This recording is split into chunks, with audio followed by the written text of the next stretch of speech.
I've wanted to make a video about how I build in Minecraft for a while now, but the more I thought about it, the more I began to realize that most of my choices I actually made without even thinking why. In this video, I will try to explain my thought process. Now, I will talk about some specific methods and give some general tips, but this is more an exploration of my building philosophy or approach, if you will. I'm Sixwings, and thank you for joining me today. If you like what I do here on my channel, leave a like, a comment, or join my Patreon to support me and get access to bulk downloads of all my builds.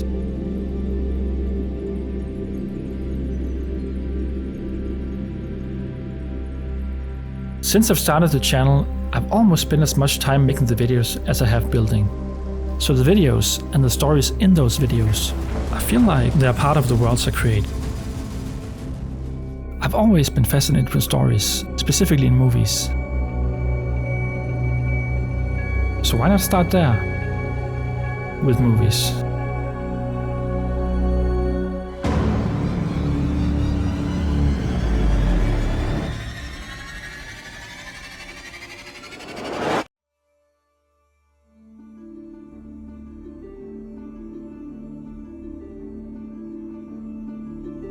In 1995, a couple of Danish filmmakers, including Thomas Vinterberg and Lars von Trier, founded a movement called Dogma 95, or Dogma 95. In their manifesto, they set up a number of rules, like only shooting handheld, only using natural light, only using diegetic sound and music, and no stunts or effects. They wanted to strip down filmmaking to its purest form. This was taken even further in a 2003 documentary called De Fem Benspænd, or The Five Obstructions, where Lars von Trier posed a challenge to the Danish poet and film director Jørgen Leth. He wanted him to remake a short film Jørgen Leth made back in '67 called Det perfekte menneske, or The Perfect Human, but with a couple of obstructions or rules. He had to make 5 versions of the film, and each time the rules changed. Rules like it must be a cartoon, or no shot can be more than 12 frames. Shoot the film in the worst place you know. The rules seemed arbitrary, but as a lifelong fan of Jørgen Leth, Lars von Trier had deep knowledge of him as a filmmaker, and was able to pick rules that made it as difficult as possible for him specifically. Now, the reason for this was to deconstruct his filmmaking process and explore his weak points. But what happened next was interesting. The obstructions were designed to limit him, but they actually ended up being a gift. For each short film he made, he used the obstructions as a feature. And each time Lars tried to make it harder, Jørgen found a way to outsmart him. The 5th and final short film was made by Lars himself, where he admitted defeat. So, why do I bring up weird Danish avant-garde filmmakers, you might ask? Well, so when I think about why Minecraft has been such a success, not only as a game, but as a good and legitimate tool for building, one word comes to mind: limitations. If you compare it to any other 3D modeling software, where you can detail infinitely, it seems restrictive. And it is.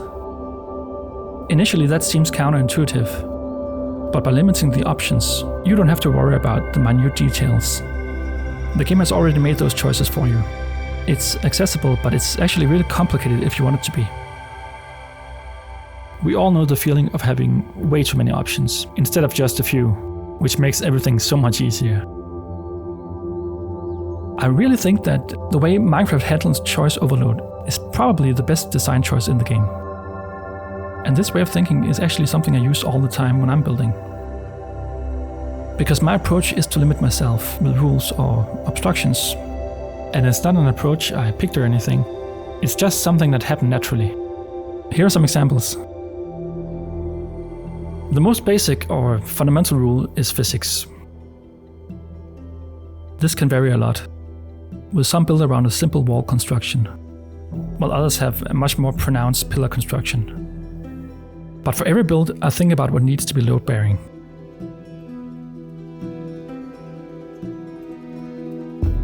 This approach has multiple benefits. It helps to give the builds a more grounded and realistic feel. Now, the genre I work in is definitely fantasy. but my builds are always grounded in realism in terms of physics. And for larger fantasy builds, I actually tend to overemphasize the construction. Aesthetically, there's also a benefit, where pillars, buttresses, and arches become defining features of their own.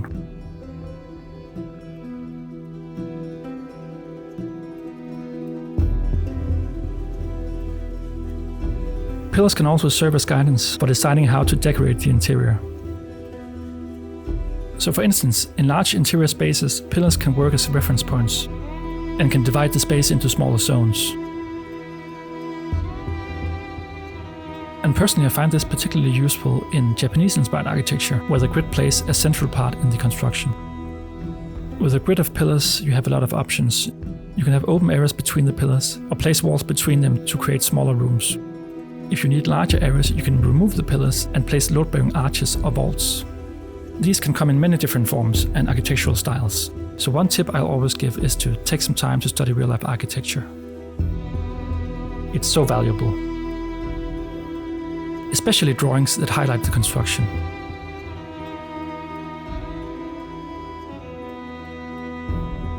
But remember, this is mostly applicable to what you would call pre-modern architecture.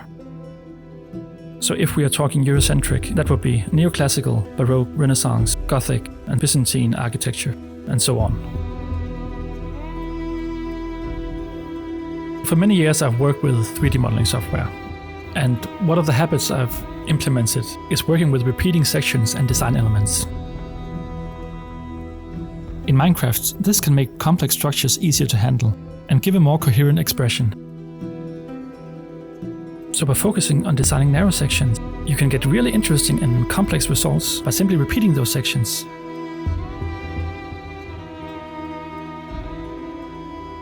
Another thing I do is to reuse designs I really like and try to see how they work in different contexts.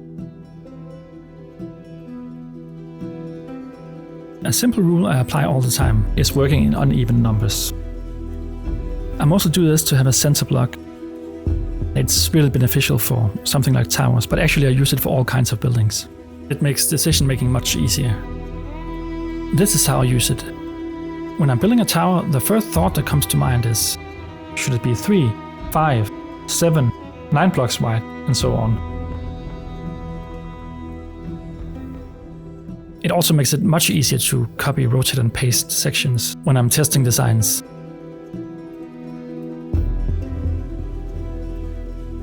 Now the next concept is not a strict rule I apply, but more of an aesthetic preference I gravitate towards. Namely, I prefer to design builds that follow the boxy nature of Minecraft, not go against it. Let me explain what I mean by that. I don't mean that I prefer to always build box-shaped buildings. If an idea or concept happens to follow a perpendicular floor plan, then that's fine. But for parts that has to be diagonal, hence jagged, I try to detail those parts to look like it's a design choice, not a pixelated flat surface. Same goes for angled walls. Since you can only make them jagged, what I do is to detail them to make them look like cornices instead of pixelated angled walls. Another example is pillars for radial designs, where I tend to keep them perpendicular, instead of angled around the center.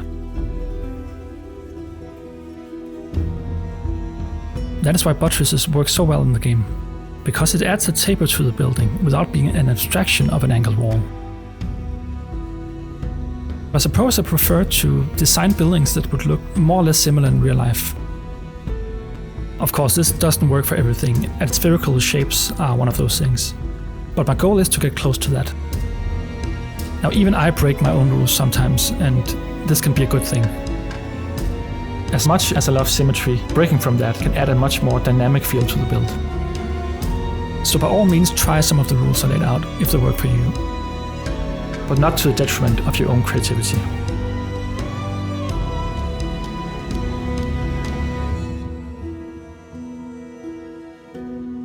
The question I'm asking myself when I'm beginning a new project is, what level of detail do I want in my build? Because depending on what you build, you might need to make it really big to get the right amount of detail.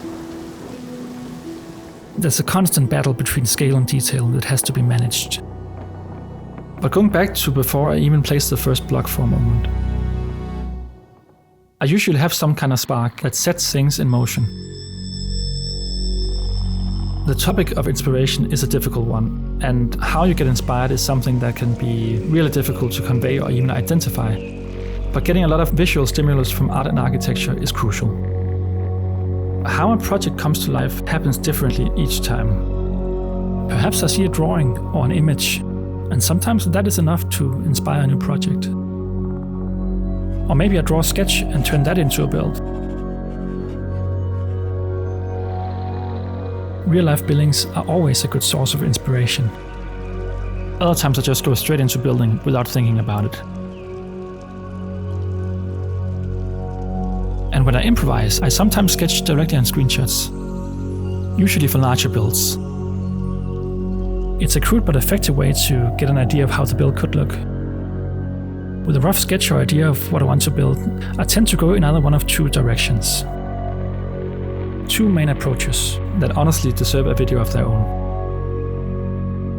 In the first method, I plan from scale to detail, and the second, from detail to scale. Let me explain. As you might have noticed, I love building on mountains, and what I try to achieve is to have the building be part of the mountain. Almost as if they grew out of the earth. But you have to keep in mind that when building on mountains, surface area is limited. So what I usually do is to build mountaintops myself or look for ones that could match towers or buildings. Breaking a large build into small solitary buildings can make the process a lot easier because you're working on each build in isolation. From this point, I simply count blocks and pick the closest uneven number that matches the size of the peak. Now, talking about what to build more specifically is a whole topic in and of itself. But the most general tip I can give is to give each facade a sense of depth. The amount of depth depends on how much space you have to work with. So for small towers, maybe you just use stairs and wall blocks to create depth. And for bigger towers, you can begin to offset parts of the facade by 1 or 2 blocks. It could be the corner blocks to give the tower a more rounded shape, or you can do it in the middle of the facade. Try and experiment with different block types too, but remember that the specific type of block you choose usually isn't the most important part. And most of the time I don't try to have the details in my builds resemble real life to a T. Here's how I choose to think about it. My approach to detailing is sort of like an impressionist painter's approach. You can see the details, sort of, but what counts is the impression of the build as a whole.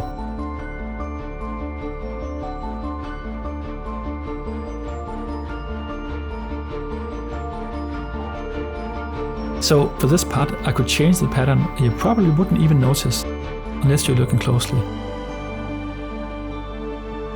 The exact placement of the blocks is less important than the patterns they create. So try and look for that instead of the exact placement of the blocks. On larger wall sections, I usually subdivide the facade into smaller sections, which can make things much more manageable. And for traditional medieval castles with flat walls, I would probably put more emphasis in texturing. But yeah, that's a whole nother topic.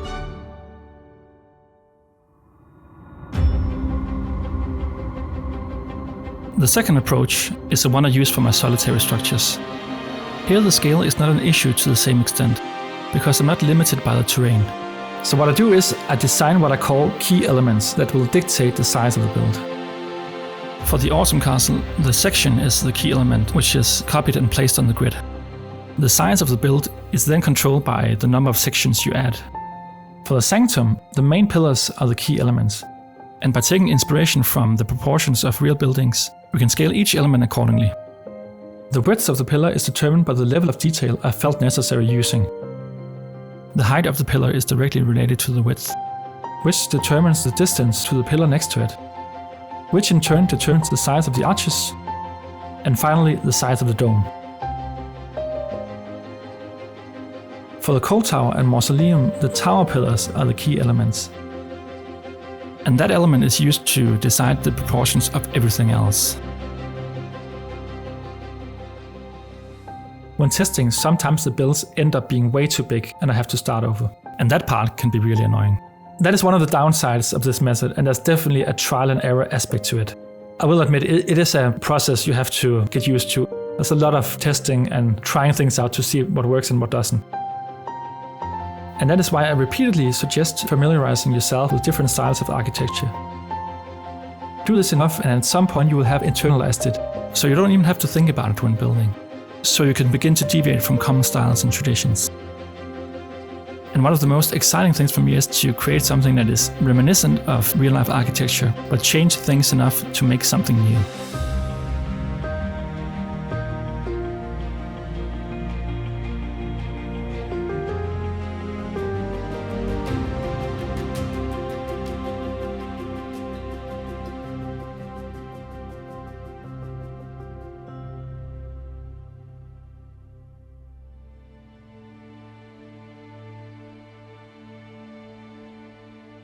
Inspiration can come from a lot of places, and looking at and studying architecture is definitely one of those things.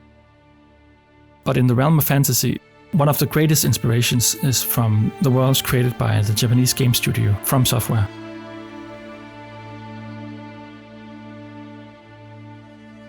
Commonly referred to as Soulspawn games. Games like Elden Ring, Sekiro, Bloodborne, and Dark Souls has all inspired me so much. They are hauntingly beautiful, yet decrepit at the same time, and have some of the best examples of environmental storytelling. I could talk at length about what I love about all these buildings and places, but I want to touch on another concept, a concept that I don't hear people talk about a lot when covering these games. It's the concept of staging, or staging the architecture, commonly seen in movies in the form of establishing shots.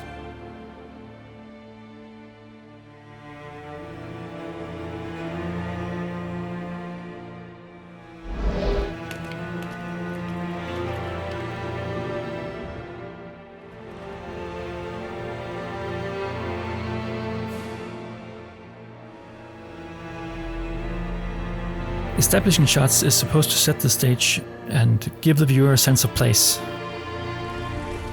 In filmmaking, this is probably easier to achieve, but in a video game with no pre-rendered cutscenes, this can be much more difficult. Soulspawn games do this masterfully.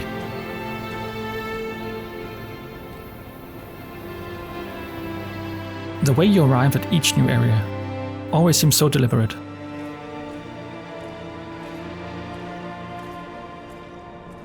I don't know the design approach of From Software, but I've always imagined an artist painting the scene first, and having that piece of artwork be the basis of the design.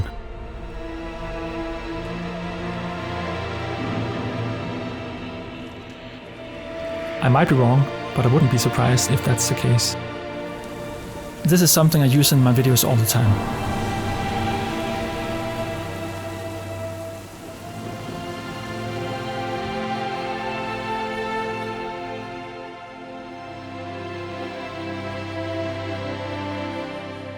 But I always try to mirror that in the worlds I create in Minecraft itself, by placing paths, watchtowers, nether gates, or tunnels, anything that can direct the player. I deliberately frame the subject so it's approached the way I want it.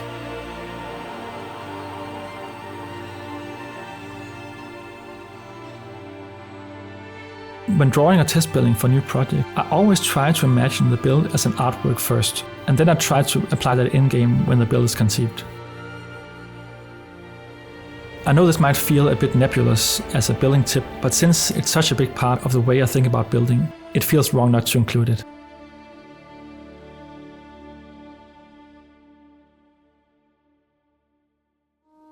And yeah, that's mostly what I wanted to say. I hope you got to learn a little bit about how I think about building. As I mentioned, some of the parts could be explored further in their own videos. And I do have a series planned on towers, covering my castle type builds. But for this video, I wanted to present the whole picture. I wanted to share my thought process instead of just giving you a list of tips. Because everybody builds differently, and this video isn't about telling you that this approach is the best one. It's just mine. It all depends on what type of builder you are, or what type of builder you want to be. In a lot of ways, I'm a very rigid builder. It took me many years before I even considered using something like trapdoors for decoration. And texturing my builds is something I really feel I need to get better at. I've learned so many things from different kinds of builders. I suppose that's how it is for all of us. We are all standing on the shoulders of giants. I'm so glad I began making videos. For many years it's been a thing I wanted to learn, but it always felt like this scary and difficult thing that I just couldn't possibly learn. But then I made the first video, the one on my channel. And let me put it this way. There are a lot of scary and difficult things you have to face. And sometimes venturing into unknown territory can be one of those things. Scary and full of dangers. But other times, when trying to achieve something, the dangers you meet along the way turn out to be nothing more than shadows. Shadows that disappear once you reach your goal. So thank you. And I really hope this video will inspire you to build. Because making this video inspired me to build. This is what Minecraft does to you, I suppose. It's just pure creation.